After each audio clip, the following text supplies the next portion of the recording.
기념관이 이제 오픈을 했거든요. 그래서 이제 자유롭게 관람도 가능하지만 이게 특별하게 오시면 따로 설명을 하는 해설 코너를 하고 있습니다. 그래서 우리 여기 활동하시는 분이 13명 정도 되는데 전시 해설사라고 이렇게 합니다. 대략 저하고 같이 관람하는 시간이 한 40분 정도 될 수 있는데, 혹시 제가 여건을 모르지만 시간을 더 허락을 하시면 제가 설명을 드리고 따로 가서 보시는 것도 무방하니까 시간 여건 되시는 대로 하시면 되겠습니다. 좀 전에 대통령실은 다녀오셨나요? 네. 가실 거고, 그럼 제가 빨리 해드려야 대통령실 가시겠네요. 외여건 다녀오셨고요.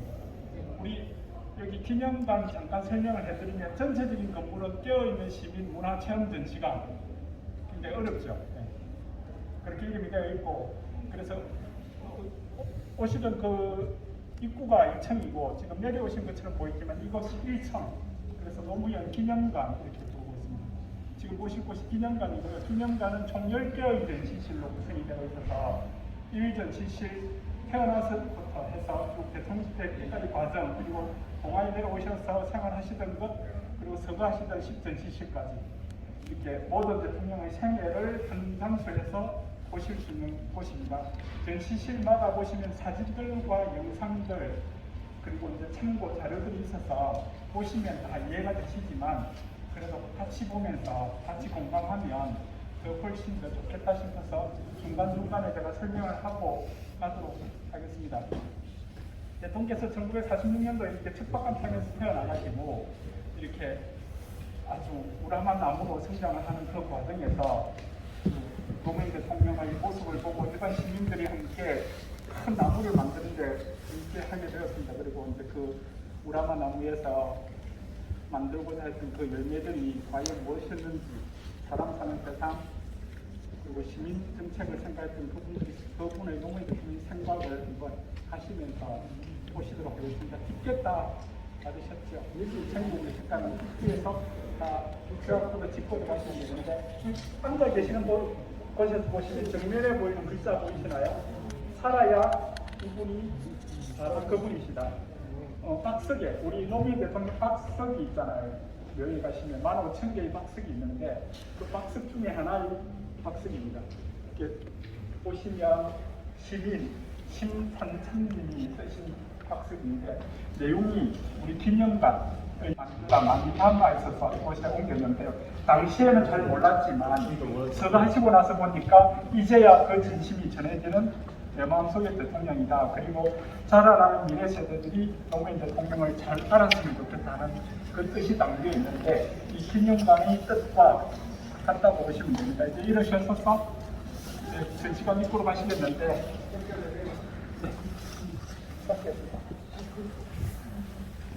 책이야.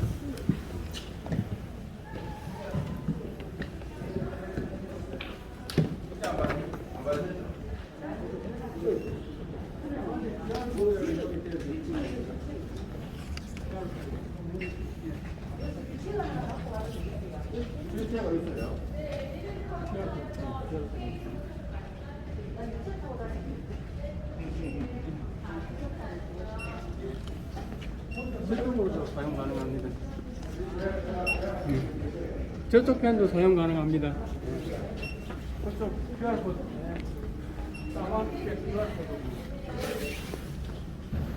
이곳이 제1전시실 노무현 기념관 출발 지점입니다. 보시면 여기 전시실 이름이 세월 역사 탄생 1946년 9월 1일 노무현이 태어났다고 되어 있는데요. 화면에 정면에 보시면 대형 스크린 보이시는데, 시작하는 부분이 설편 건데 1876년도부터 1945년도까지 우리나라 근대사에 일어났던 여러 가지 사건들, 그리고 이제 인물들이 이렇게 화면에 등장을 하게 됩니다. 지금 보이시죠? 1881년. 그 글자들이 어떻게 되냐면 보면 땅으로 떨어져서 제거되는 모습을 보시는데, 저 제2에서 우리나라 현대사와 민주주의 발전, 경제 발전이 이루어졌잖아요. 그 현장에 우리 노무현 대통령이 같이 함께했다. 그런 의미를 이곳에서 담고 있습니다. 이제 이 전시실로 가실 텐데 복도가 있습니다. 가시면 복도의 오른쪽 편이 전시실이고, 그러는데 쭉 복도를 따라서 왼쪽으로 보시면 1939년도부터 우리 세계사와 현대사의 역사들이 있고요. 오른쪽에 보시면 1946년도부터 2002년도까지 노무현 대통령의 연보가 있는데, 그렇게 만든 이유는 노무현 대통령이 어떤 일을 했을 때, 우리나라 현대사에 어떤 일이 있었을 때 노무현 대통령은 그때 당시 어떤 일을 했는지 같이 비교해 보시라고 복도에 나열이 되어 있거든요. 이 복도를 통해서 이 전시실로 이동하도록 하겠습니다. 어? 저 너무 귀여워.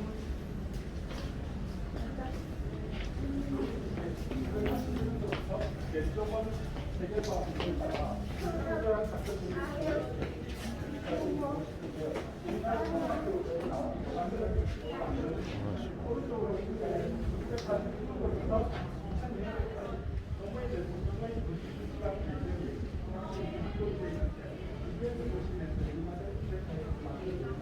작품들이 처음으로 바꿔주는 곳이 이전시실. 사설장에 올라온 승장을 그리고 있습니다. 아무래도 오셔서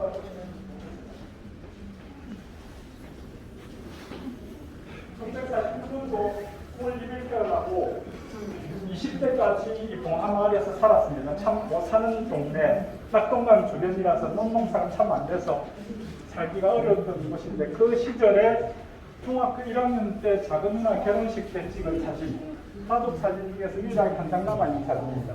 딱 봐도 누군지 알 수 있는 교복을 입고 있는 모습, 노무현 대통령 모습 보시고, 가운데쯤 보면 갓을 쓰고 있는 우리 노무현 대통령 아버님의 모습, 눈매가 두 분이 진짜 많이 닮은 모습. 이게 두 번째 사진 한번 보실까요? 전문 낙동강을 머리에 이고 오는 어머니라 있는데, 이게 지금 대통령이 이게 봉하마을의 모습입니다. 항공사진 모습. 지금 보시면 이 대통령실이 이미 지어져 있으니까 2008년도에 항공사진 모습이고요. 아까 다녀오셨던 여기 너럭바위가 이쪽에 이렇게 있고요. 늘 말씀하셨던 해발 132m가 채 안 되는 아주 낮은 산이지만 올라가보면 450m가 다 보인다는 그 봉화산 정상 사가바위. 그 다음에 부엉이바위는 바로 이곳에 있습니다. 우리 초등학교 시절의 모습을 잠깐 보고 가도록 하겠습니다. 보면 별명이 똘콩이라고, 눈매도 동글동글하고 고집도 세고, 그리고 이제 자존심이 강하고 찌기 싫어해서 똘콩이라는 별명을 늘 달고 다녔습니다. 보시면 똘콩의 모습을 바로 보실 수 있습니다. 중학교 시절에 올라가서 노무현 대통령의 모습이 선생님한테는 어떤 모습으로 보였을까? 진영 중학교 시절의 학생 기록부를 가까이 가서 보시면 지나치게 자만심이 강하고 비협조적이고, 똘콩이 모습이 그렇게 보였겠지만 하나 더 사건이 있었죠. 모난들이 정맞는다. 1960년에 이승만 대통령을 찬양하는 전국의 글짓기가 있었는데, 진영중학교에서도 글짓기가 있었습니다. 그래서 학생들과 친구들과 이렇게 이거 불법 선거 운동 아니가, 그래서 백지로 내자, 그까지는 합의가 되었습니다. 그리고 대통령께서 혼자서 제목으로 이승만이 어디 감히 택도 없는데, 그래서 우리 이승만 택동령이라고 제목을 적어서 내었으니까 학교에서는 선생님들이 난리가 났습니다. 그래서 불러서 반성문 써라, 못 쓴다 그러고 있는 와중에 그 주임 선생님이 물어봤다고 해요. 너 이승만 대통령 어떤 분인지 알긴 알고 그런 글을 쓰느냐? 알지요. 옛날에는 독립운동을 한 훌륭한 분이지만 지금은 독재를 하고 있습니다. 그래서 이승만 택동령이라고 적었습니다. 그렇게 해서 당시 이제 계란으로 바위치기 당해서 도끌대저 선생님이 평가하기로는 지나치게 자만심이 강하고 비협조적이다, 이런 평가가 나오게 되었습니다. 가운데 큰 사진 하나 보이시는데, 좀 전에 말씀드렸던 해발 150m가 채 안 되는 정상 사자바위에 올라가서 친구들과 건너편, 이게 이제 뱀산인데 뱀산 건너편이 하포천입니다. 하포천을 통해서 나갈 수 있는 곳이 뭐냐면 진영읍. 그래서 이 좁은 동네에서는 바깥으로 나가기가 상당히 당시 어려웠는데, 그래서 이게 봉화산 정상 사자바위에 올라가서 담배 한대 하면서 우리 나중에 미래의 꿈을 꾸고자 했던 그 봉화산 정상에 올라가 있는 모습을 보시고 있습니다. 나라는 해결될 리가 없잖아요. 그래서 중학교만 졸업하자. 아니다. 바로 맨 첫 큰 형님이 고등학교 들어가야 된다. 그래서 부산 상고 9일 장학금으로 입학을 해서 졸업을 하게 되죠. 그리고 이제 졸업을 했는데 막상 취직을 하게 됩니다. 삼해공업이라는 회사에 취직을 하는데 월급이 2,700원, 하숙비가 더 비싸니까 바깥에서 일을 해보이 더 손해잖아요. 그래서 고시 공부를 다시 해야 되겠다. 그래서 한 달 반치 월급을 털어서 고시책과 기타 책을 사서 우리 동네 봉하마을에 내려와서 본격적으로 고시 공부를 하게 된 그 무렵에 보시겠지만 이제 육군으로 다시 입대를 해서 상병 제대를 하고 나서부터는 이제 고시 공부에 전념을 하게 되거든요. 옛날에 뱀산이 있었다. 뱀산산 기슭에 나는 조그마한 초가집을 짓고 고시 공부를 했다. 초가집을 누구하고 지었느냐? 바로 형님하고 지었다. 그런데 아버님께서 죄송하게도 뭐라고 공부 열심히 하라고 근사한 이름을 선물했다. 마옥당이라고 합니다. 갈마 구스로 집당. 구스를 갈고 닦는 심정으로 고시 공부 열심히 해라. 내가 구슬도 아닌데 아버님께서 황송하게 이름을 지어주셨다. 그래서 고시 공부를 했던 그곳입니다. 마옥당이라고.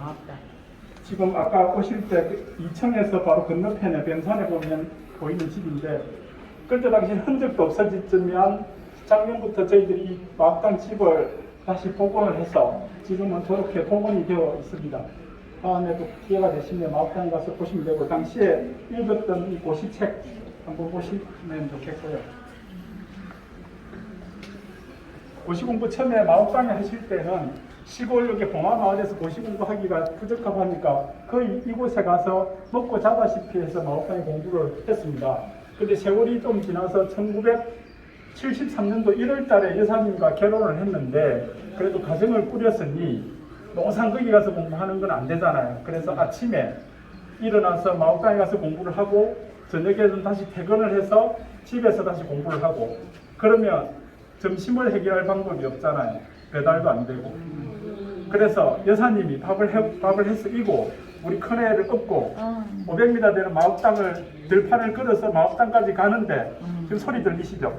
개구리 소리는 잘 들리는데 우리 남편 합격 소식은 들리지 않는다라고 인터뷰를 한 걸 보시면 2020년도 6월 17일 날 여사님이 이렇게 마음을 내셨어요. 이게 두 분이 어릴 때부터 알던 사이이기 때문에 가정 형편을 너무나 잘 알고 있는데 우리 남편이 고시 공부를 해야 합격이 해야 되는데 그 애달픈 마음이 2년 동안 계속 연속이 되고 있다가 드디어 1975년도에 사실을 합격을 하셨습니다. 자고 있는데 잠결에 누가 부르더라. 이번에도 안 됐겠다 생각했는데 합격 소식을 맹당 끝에서 발견했다. 여사님은 나 무릎에 앉아서 얼굴을 묶고 울었다 되어 있는데 75년도에 사법고시 시험 합격자 명단을 경향신문에서 보시면 이렇게 맨 오른쪽에서부터 보시면 알만한 학교 이름과 승명이 이렇게 한문으로 쭉 나옵니다. 맨 마지막 끝에 보면 고졸 노무현 이렇게 당시에 최초는 아니지만 고졸 출신의 사법고시 합격 당시에 우리나라 세상은 이렇게 고졸은 끼워주지 않은 시대라서 맨 끝에 이렇게 표시가 되어 있습니다. 1977년 그래서 이제 국가가 주는 월급을 받기 시작한 1977년 사법연수원 지나고 대전지방법원 판사로 재임을 하게 됩니다. 그런데 당시가 1977년이면 유신정권 말기라서 참 판사가 독립적인 판단하기가 어려울 시절이고 두 번째는 당시에 이게 먹고 사는 문제가 나에게는 가장 큰 관심사인데 판사 월급을 가지고는 어렵다.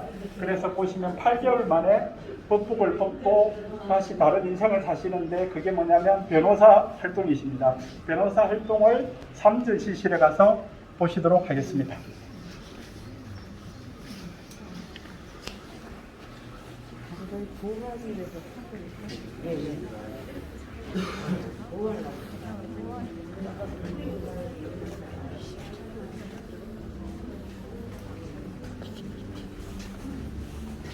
이제 삼전시실로 오셔서 아스팔트에 붓고 보시도록 하겠습니다.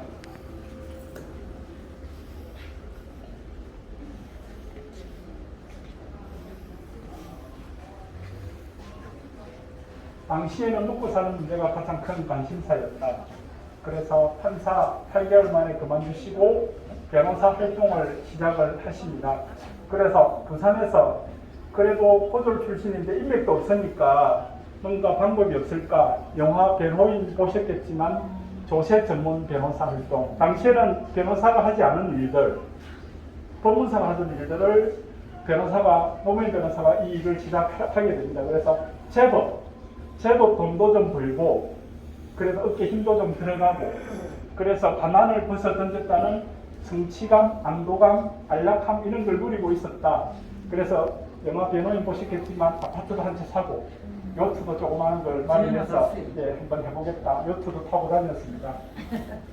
그런데 가슴속 밑에 항상 갖고 있던 정의, 내가 변호사를 했을 때 가난한 사람을 도우고자 했는데 이렇게 살면 될까 하는 그런 약간의 불편함이 있었는데, 우연한 기회에 부산에서 일어났던 서울에서 항림 사건과 유사한 공안 사건, 불임 사건이 일어나게 됩니다. 그래서 불임 사건의 변론을 좀 맡아달라 김광일 변호사로부터 부탁을 받고, 처음에는 그렇게 생각을 하셨다고 해요. 국가가 일반 시민들을 그렇게 사건을 만들어서 괴롭힐 일이 없을 것이다 라고 생각을 하고 피의자를 한번 만났는데, 영화 변호인 보셨겠지만 워낙 고문에 부들부들 떨고 있고 사람을 믿지 않은 그 모습을 보고 너무 흥분하고 격분하셔서 그 뒤에는 마치 본인의 일처럼 변론을 하셨습니다. 그래서 많은 분들이 그 사건에서 피의자에서 다시 좋은 세상으로 나오고 했던 일들이 있었습니다.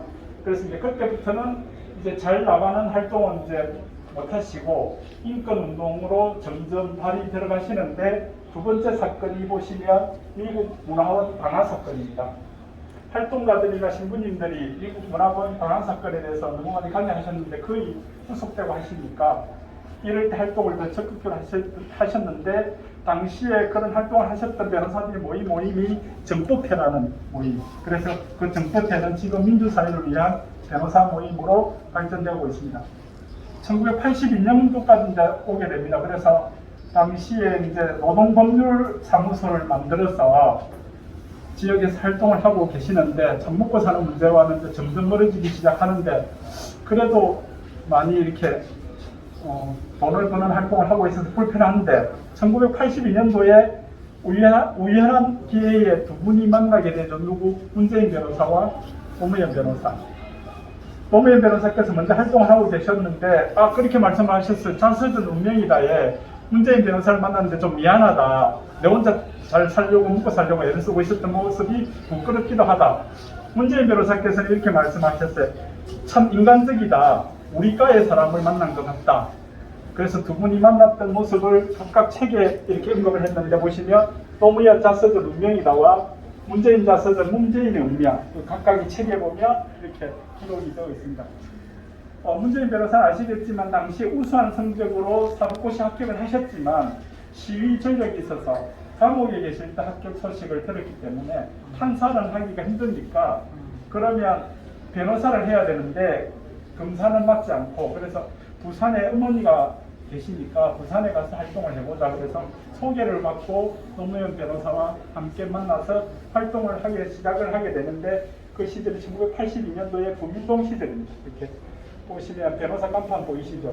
위에서 문재인, 노무현. 그래서 두 분이 평생의 동기이자 친구로 1982년도부터 같이 함께 활동을 하기 시작을 하십니다. 그렇게 보시면 이제 87년도, 86년도, 87년도 각종 이제 우리나라가 이제 민주화 운동을 계속하게 되는데, 그 현장에 직접 나가셔서 변호사라는 직책을 빌려주지 않고 일선에서 이렇게 활동을 했다. 그래서 야전사령관이라고 부르고 있습니다. 그래서 문재인 변호사와 노무현 변호사가 맨 앞장서서 이 시위에 참가하시는 모습을 이렇게 몇 가지 사진을 통해서 보시는데, 맨 이렇게 앞에 보시면 이태준 열사, 그 다음에 박철 고문 사건 이렇게 쭉 이어지게 됩니다. 노래 잠깐 하고 있는데 한번 들어보실까요? 이렇게 여러 가지 노래를 불러달라 했는데, 다 떠나서 나는 어머니라는 노래를 부르겠다고 하셨죠. 어머니라는 노래, 그 당시에 시위할 때 시위꾼들이 자주 불렀던 노래인데 처음에는 어색했지만 나중에 계속 따라 불러서 마치 나의 노래가 되었다. 어머니라는 노래입니다. 그 어머니라는 노래에 등장하는 그 가사가 사람 사는 세상이 돌아와 너와 나와 함께 부둥켜 안을 때 하는 그 노래가 항상 이렇게 부르고 계셨는데 나중에 이 사람 사는 세상이 정치적인 철학으로 그리고 차필 서명으로 이용을 하시고 여러분들 지금 가입하고 계시지만 사람 사는 세상 노무현 재단 캐치플레이즈이기도 하고 그렇습니다. 중간에 여기 사건 기록을 하나 보고 계시는데 먼저 기록을 먼저 말씀드리면 87년도에 있었던 노무현 변호사께서 23일 동안 구속되고 있을 때 구속 적부심을 하는 사건을 맡았던 대표 변호사가 문재인 변호사였거든요. 99명이 함께 했었던 그 사건이었는데 당시 사건 기록부를 그동안에 가지고 계셨다가 문재인 변호사께서 직접 이번에 개관하실 때 오셔서 기정을 이렇게 하셨습니다. 이게 퇴임을 5월달에 하셨기 때문에 5월달에는 안 가지고 오셨다 9월달에 개관하면서 이렇게 가지고 오셔서 이렇게 기정을 하셨습니다. 영화 변호인 보셨겠지만 맨 마지막에 노무현 변호사가 구속되었을 때 부산에 있는 99명의 변호사가 재판에 참여하셔서 한 사람씩 참여한 변호사가 워낙 많으니 한 사람씩 호명해달라 했던 거 기억하실 건데 그게 99명. 이 사건이 모티브인데 그 사건 잠깐 보실까요? 1987년도 6월 달에 대우 옥포조선소에서 노동자 투쟁이 워낙 심할 때 노동자 한 명이 이석규 씨가 체류탄에 맞아서 숨졌거든요. 이게 워낙 복잡한 문제라서 장례식도 좀 잘 치르게 해달라. 그래서 부산에서 활동하는 노무현 변호사를 좀 불러서 노동조합에서 부탁을 했는데 이게 보시겠지만 그동안에 이게 검찰들이 봤을 때 이 문제 노무현 변호사가 이게 대상이잖아요. 이게 잡아들여야 될 대상이잖아요. 그래서 잘 걸렸다. 그래서 오히려 장례를 방해했다는 혐의를 붙여서 구속을 해버렸죠. 23일 동안 구속이 되어 있었는데 그래서 그 적부심을 통해서 구속이 해제가 됐는데 아마 그런 것 같아요. 당시에 생각해 보면 검찰이 그냥 이렇게 확 잡아들이면 끝날 줄 알았는데 워낙 그때 당시 87년도 이제 이방 깨어있는 시민들의 힘이 워낙 커지니까 검찰이 한 발 물러서고 23일 만에 구속이 적부심이 부적합화 돼서 이제 다시 석방이 되었던 일이 있었습니다. 1988년도 4월인가요? 이게 그동안의 인권운동을 통해서 노동자를 대변하는 약한 자를 대변하는 변호사 활동을 해왔지만 결국 세상은 제자리더라. 그래서 합리적인 법을 만드는 국회의원이 되어야만이 이 일을 할 수 있겠다. 그래서 88년도에 당시에 남구에서 활동을 하고 계셨지만 동구에 출마를 하게 됩니다. 당시에 5공의 실세였던 허삼수와 한판 붙자. 그래서 88년도에 한판 붙어서 1승을 했습니다. 총 7번 선거를 나왔는데 나는 4번을 졌잖아요. 3번 이겼는데 1승 했던 데가 1988년도에 부산 동구. 이렇게 동구 시절에 선거 홍보물 한번 잠깐 보실까요? 표지입니다. 표지의 앞면을 한번 보시면 가자 노무현과 함께 사람 사는 세상으로 이게 87년도 선거 홍보물 캐치플레이즈인데 이렇게 되면 일반 시민들이 이해하기가 굉장히 어려웠을 겁니다. 그렇지만 당시에 시위꾼들과 함께 불렀던 그 사람 사는 세상이 항상 마음속에 있었기 때문에 홍보물에 이렇게 이용을 했고요. 보시기 왼쪽 편 한번 보실까요? 수의 입은 사진. 이게 대우 옥포조선소에서 23일 동안 구속되었을 때의 사건을 모티브로 해서 임의로 촬영한 사진입니다. 이게 감옥소에서는 찍을 수가 없는 사진이고 여기 선거 홍보물에 실으려고 요 지금 큰 사진 보이시죠? 수의 입은 사진 33번.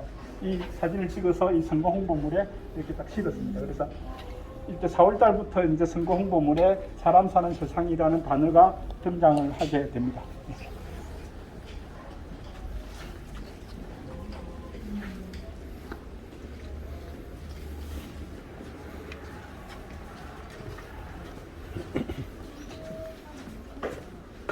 이제 3당 합당 되고 그래서 3당 합당에 참여 안 하시고 그 4년 이후에 치러지는 부산 동구에 출마하셨는데 당연히 32% 탈락. 그 다음에 2년 있다가 치러지는 부산시장 선거에서도 보시면 낙선. 그 다음에 96년도에 서울 종로 선거에 또 낙선. 두 번째 선거에 당선되는 해가 1998년도 당시에 당시에 누구지 이명박 선거법 위반으로 탈락되었을 때 보궐선거에서 새정치국민회의로 보궐선거에서 두 번째 당선 1998년. 이게 우리 지금 사전시실에 대통령 연설을 육성으로 들을 수 있는 코너가 있는데 잠깐 들어가서 듣고 나오도록 하겠습니다.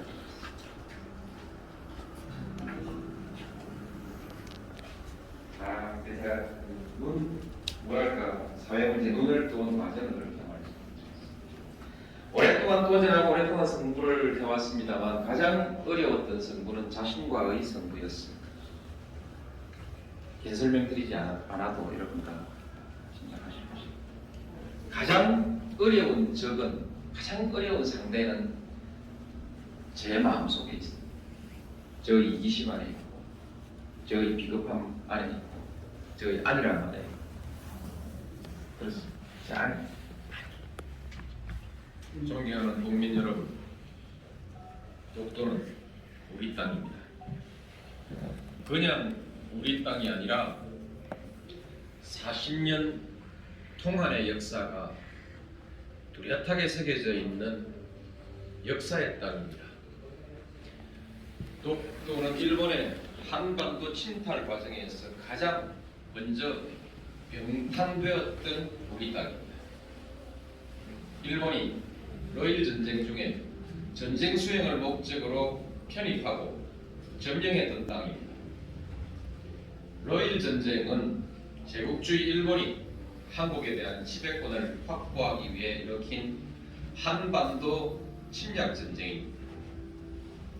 일본은 러일 전쟁을 빌미로 우리 땅에 군대를 상륙시켜 한반도를 점령했습니다. 군대를 동원하여 왕궁을 포위하고 황실과 정부를 협박하여 한일 의정서를 강제로 체결하고 토지와 한국민을 마음대로 징발하고 군사시설을 마음대로 설치했습니다. 우리 국토 일부에서 일방적으로 군정을 실시하고 나중에는 재정권과 외교권마저 박탈하여 우리의 주권을 유린했습니다. 일본은 이런 와중에 독도를 자국영토로 편입하고 망루와 전선을 가설하여 전쟁에 이용했던 것입니다. 네. 이와 마찬가지로 우리가 작전 통제하는 하나는 실력이 없나? 대한민국 군대들 지금까지 뭐 한 거예요? 나도 군대 갔다 왔고 예비군 애들 다 받았는데 심심한 사람한테 세군대라고 불러다가 98년도까지는 오랜 시간에 수행이 잘 안 나실 수도 있는데 2000년도부터 이제 본격적인 노무현 대통령의 모습이 등장을 하게 됩니다. 98년도에 보궐선거 이후에 2년 만에 치러지는 서울 종로선거에 다시 나가면 거의 당선이 확실시한데 나는 당선이 목적이 아니다. 지역주의 타파다.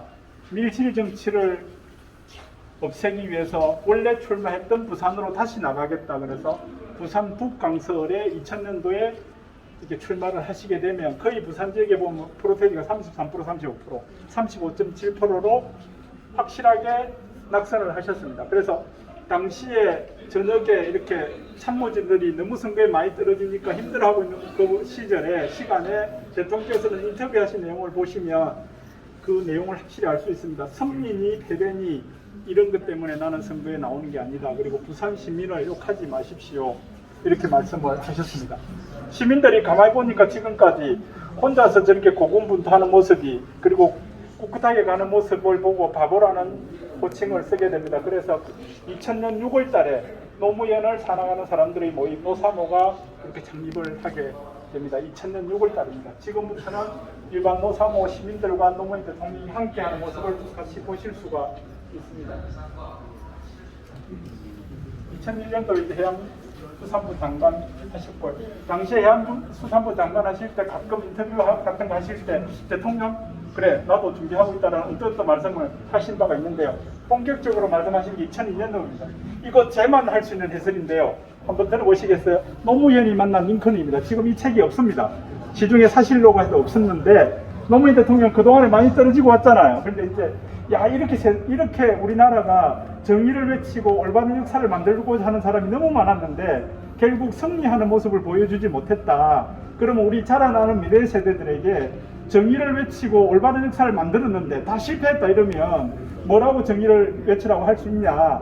그래서 찾아봤다고 해요. 그래서 찾으신 분이 링컨이라고 합니다. 링컨 대통령이 재선할 때 썼던 그 기자회견문을 읽고 너무 감동을 받아서 링컨에 대해서 공부를 하기 시작하셔서 그 링컨에 대한 공부한 내용을 적었던 책이 노무현이 만난 링컨입니다. 이 책 출판 기념회 하실 때 대선 출마 공식 선언을 하셨습니다. 내가 찾은 사람은 링컨이다. 그래서 낮은 사람이 겸손한 권력으로 강한 정부를 만들겠다. 이런 캐치프레이즈를 만들었습니다. 그래서 출마 공식 선언을 하신 그 책 이름이 노무현이 만나 링컨입니다. 이게 보시면 이제 3월 9일부터 국민 경선을 쭉 시작을 하시는데 처음에는 뭐 말도 안 되는 득표율이 나오다가 계속 득표율이 올라가서 마지막에는 72.2% 이렇게.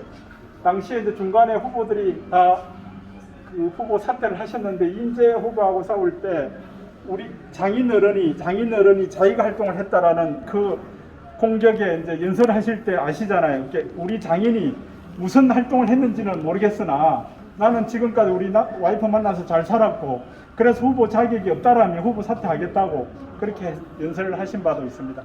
돌아서서 보시면 우리 노무현 대통령께서 2007년도에 6월 달에 도사모 총회에 참석하셔가지고 우리 총회 축하 메시지를 이렇게 하셨는데 그 자리에서 등장하는 우리 단어가 있습니다. 민주주의 최후의 보루는 깨어있는 시민의 조직된 힘입니다. 이렇게 말씀을 했습니다. 주옥 같은 글씨인데 저렇게 총회에서 저런 말씀을 어떻게 하실 수 있는지. 그래서 지금 들어가실 곳이 바보 노무현과 그리고 노사모 5 전시실로 들어오셔서 한번 보시도록 하겠습니다. 힘없고 뺑없고 권력 없는 노무현 대통령을 당선시키기 위해서 전국의 노사모와 시민들이 합심을 하게 됩니다. 그래서 중앙에 보시면 이 희망 돼지 저금통을 각자 가지고 와서 정성껏 힘되는 대로 이게 돈을 담아서 후보에게 전달을 해서 이 돈으로 선거를 치르게 됩니다. 당시에 시민들이 어떤 활동을 하셨을까 하는 사진들이 벽에 보면 쫙 이렇게 전시가 되어 있고요. 가운데 보시면 LED로 흘러가고 있는 이 글자는 당시에 응원했던 댓글들이 이렇게 전시가 되어 있습니다. 그런데 이제 대통령이 되어버렸잖아요. 당선되셔서 청와대로 들어가셨는데 이런 시민 참여 정치를 함께 할 수 있는 방법이 없을까? 이렇게 보시면 조형물을 따로 만들었습니다. 희망돼지 이런 조형물이라고 청와대에 갔을 때 같이 기억하고 오랫동안 고정하겠다 했을 때 그것으로 추려서 조형물을 하나 만들어서 청와대에 올려놓으셨습니다. 당시 사인들을 한번 보시고요. 여기 밑에 보면 탄핵 소추안 기각이 되고 나서 잠깐 청와대 바깥에 계셨잖아요. 기각되고 나서 다시 청와대에 오셔서 이 조형물을 잘 있었나 하고 쳐다보고 있는 이 사진. 예.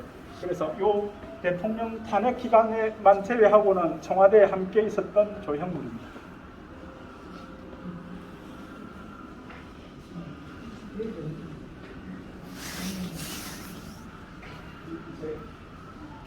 네, 한 바퀴 돌아서 나가는 쪽으로 이제 유턴해서 가실 건데 지금 이제 우라만 나무라고 미디아트가 있거든요. 가시면 노무현 대통령이 큰 나무로 성장을 해서 대통령이 당선되는 봄, 여름, 가을, 겨울 모습을 미디아트를 통해서 보시도록 하겠습니다. 시간이 대략 한 5분, 6분 정도 소요가 되거든요.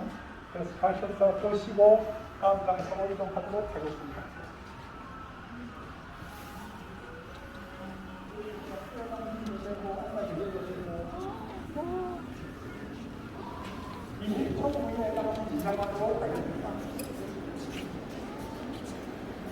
여기서 사진 찍으셔도 되고 걸어다니셔도 되고 뛰어다니셔도 되고 8초 후에 시작하겠습니다.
2002년도로 오셨습니다.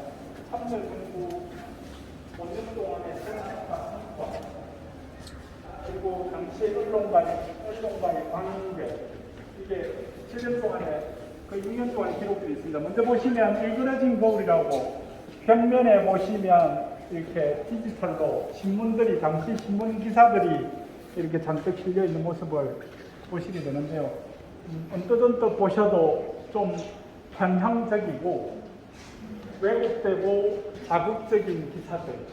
그래서 당시의 정책들과 성과들이 시민들한테 제대로 알려지지 않거나 왜곡되게 되어 있어서 노무현 대통령은 말씀하셨던 게 언론이 시민의 권력권에서 활동을 해야지 정치 권력화되고 기관 권력화되어서 왜곡되게 하는 걸 늘 말씀을 하셨었는데 그 지점이 언론과의 관계에서 한번 성취가 되어서 거의 패배를 많이 했죠. 당시에 가운데 보시면 당시에 지면신문들이 망평이라는 게 있었던 걸 기억을 하실 겁니다.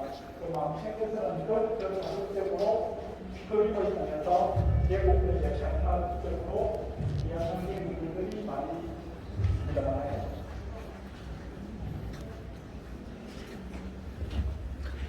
도대체 5년 동안에 참여정부가 무슨 일을 했는지, 잘했는지, 못했는지 뭔가 제대로 수치와 그래프화해서 한번 시민들한테 알려보자. 그래서 참여정부 정책 포럼을 만들어서 5년 동안의 성과, 실패, 성공을 토론을 통해서 만든 적이 있는데요. 그때의 그 기록들을 토대로 만든 지금 반대편에 보시면 이렇게 벽에 전시가 되어 있는데 총 6개의 테마가 보이실 겁니다.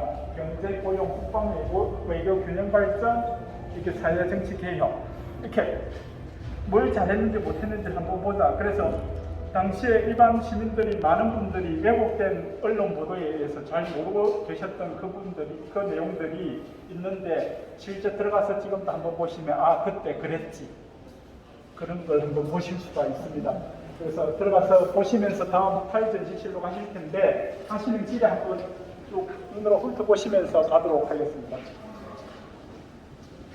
다 중점적으로 열심히 정책을 만드셨는데 특히나 복지 정책이 굉장히 그때 당시에 많이 발전을 했습니다. 그래서 당시에 수치를 예산 수치를 한번 2006년도 수치를 한번 보니까 색깔을 하나 보시면 27.9% 복지 정책이 다른 정책에 비해서 10% 이상씩 월등하게 많습니다. 이게 정부 예산이 균형적으로 가기 때문에 다른 특정 관료들이 이 복지를 반대하면 실현할 수가 없지만 노무현 대통령은 강력하게 복지를 주장을 하셨는데 퇴임하시면 사실 말씀이 이왕 저항이 있었지만 27% 같으면 거의 30몇 %까지도 올려서 못을 박아버렸으면 어땠을까 하셨습니다.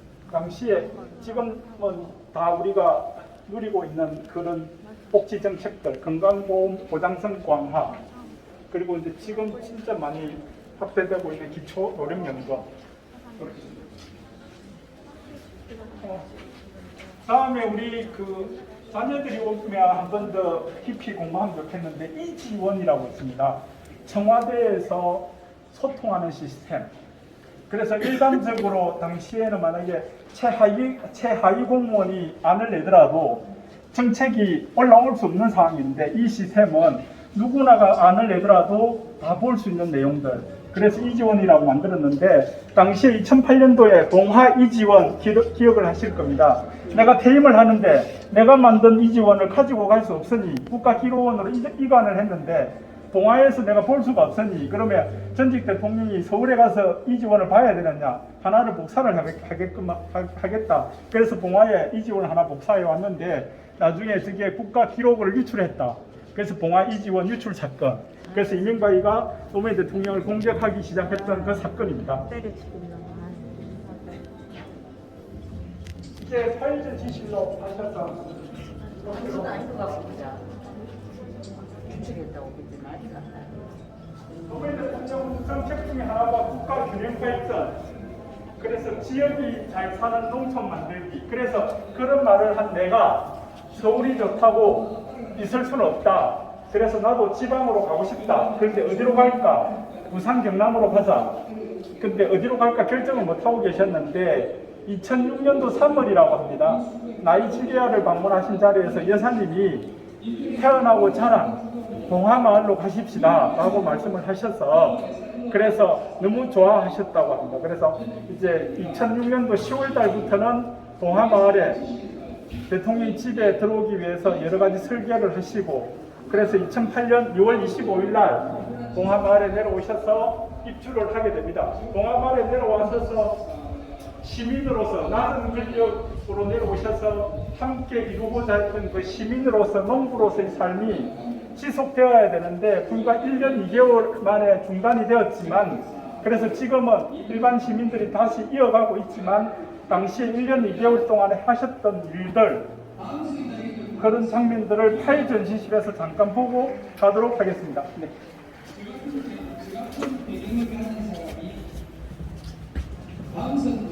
왜했다는 이 사실이 중요한 것이고 그것을 가능하게 했던 방법 자체가 바로 여러분들의 그 땅이거든요.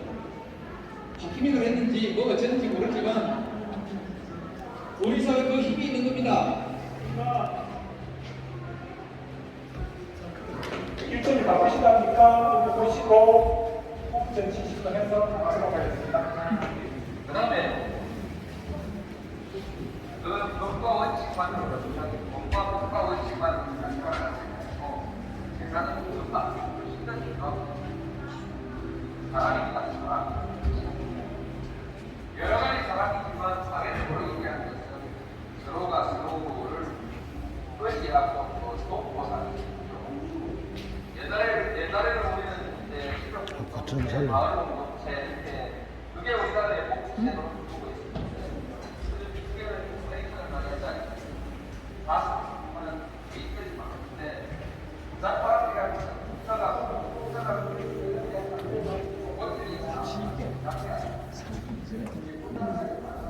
그냥 삶에 대한 불안이 존경할 수밖에 없었던 세월이 지나니까 더 잘 보이는 내용이 있습니다. 영상에도 나오지만 2009년도 4월 30일 날 검찰 출두를 하기 위해서 부산 여기 봉하마을에서 버스를 타고 검찰에 1박 2일을 조사를 받고 내려오는데 그동안 그 이후에 전혀 조사에는 진척이 없고 그 영상을 보시겠지만 자꾸 척건들 가족들을 그리고 망신주기만 계속 시작을 하니까 방법은 내가 스스로 멈출 수밖에 없다. 그래서 스스로 멈추며 남긴 너무 슬퍼하지 마라. 삶과 죽음이 자연의 한 조각 아니겠느냐 이런 말씀을 하셨어요. 그 위에 올라가 보시면 보통 같으면 먹을 수도 없고 잠도 못 자고 이렇게 하셨는데 보시면 건강이 좋지 않아서 아무것도 할 수가 없다. 책을 읽을 수도 글을 쓸 수도 없다. 이게 노무현 대통령의 마음입니다. 그래서 저렇게 아까 좀 전에 봉하마을에서 그 153일 동안 369번 시민들과 만나서 토론을 하던 분이 검찰 조사 때문에 아까 출입을 못 하시고 대통령 집 안에 있을 때 그래서 글을 쓰고는 계셨는데 그 글 쓰고 했을 때도 봉화산 정상사자바에서 언론들이 와서 취재를 계속하고 외부 활동을 더 못 하시니까 그 이후부터는 건강이 좋지 않아서 책도 못 읽으시고 5월 23일 그 조그만 안채에서만 계셨던 그 모습이고요. 마음이 참 넓고 생각이 크신 분의 신발치고는 굉장히 작죠. 이 신발을 신고 부미바에 가셨던 그 마지막 신발입니다. 거기까지 보시면서 이제 출구 쪽으로 걸어서 한번 나가도록 하겠습니다.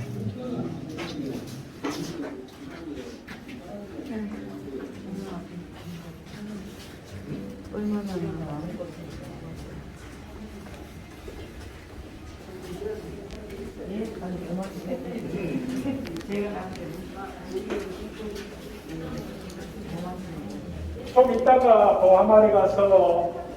좀 이따가 봉하마을에 가서 대통령 어찌 사시는지 인사를 해야지라고 생각했던 수많은 사람들이 있었습니다.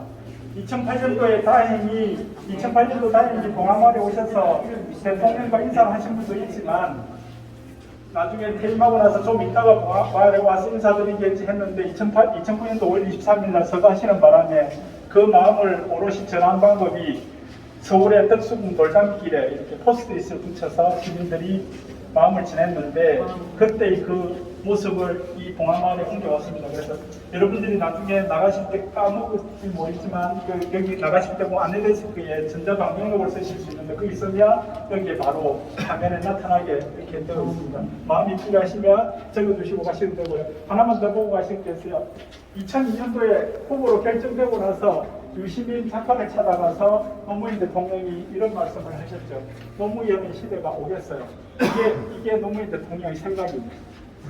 이게 2002년도 생각이니까 만약 2009년도에 다시 이렇게 노무현 대통령이 우리한테 노무현 시대가 오겠어요라고 물어봤으면 어떤 대답을 할까? 그리고 지금 2022년도에는 우리가 노무현 대통령한테 물어보면 어떤 답을 해야 될까 하는 고민들을 각자 이렇게 하고 살고 계실 텐데 문득 요즘 드는 생각, 우리 주위에 같이 생활하고 있는 시민들과 같이 우리가 배려하고 사람을 배려하고 그런 삶을 살아야 되지 않느냐. 너무 경제 발전을 위해서만 올인하고 있으니까 주위에 어려운 사람들을 돌볼 시간도 없이 다만 노무현 대통령이 다시 오기만 기다리고 있는 거 아닌가? 그래서 우리가 바보 노무현이 돼야 되는 거 아닌가 하는 고민들을 해설을 하면서 요즘 고민을 하고 있습니다. 오늘 귀한 시간 내주셔서 고맙고요. 다음에 기회 되면 또 뵙도록 하겠습니다. 감사합니다.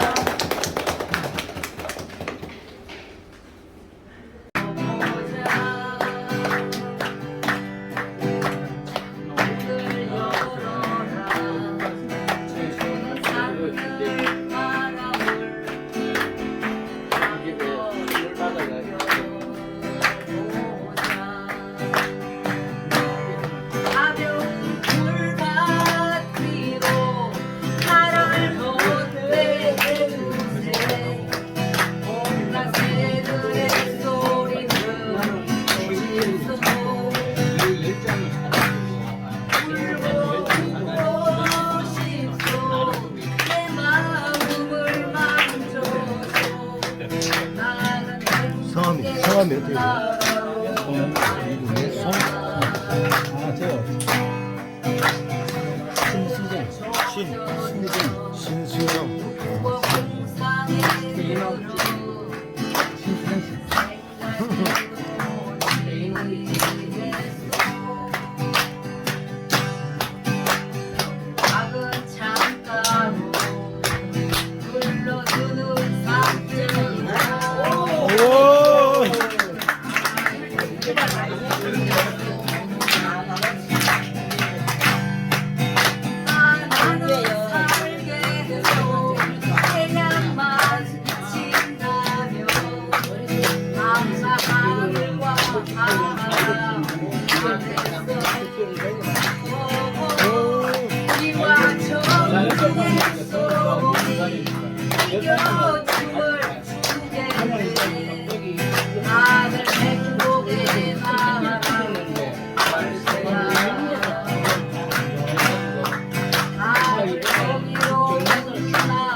자꾸 나온다.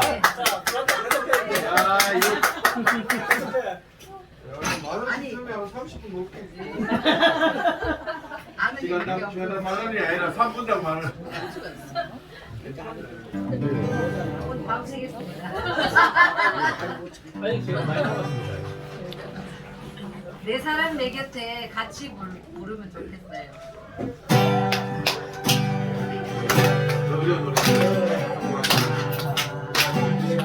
사랑이 떠나가는 날엔 당신의 웃음 뒤에서 함께 하는데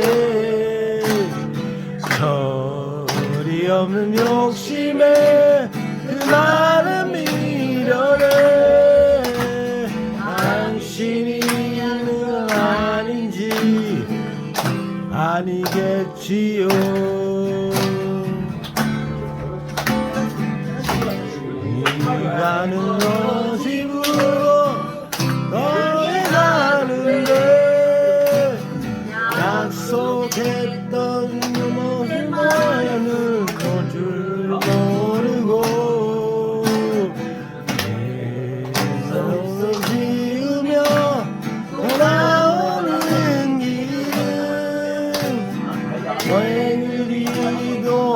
낯설고 멀기만 하지 여린 가지 사이로 혼자인 날 느낄 때 이렇게 아픈 내 기억이 날까 내 사랑 그대 내 곁에 있어도 햇살 하나뿐이 오직 그대만은 힘겨운 날에 너마저 떠나면 비틀거릴 내가 아닌 곳은 어디에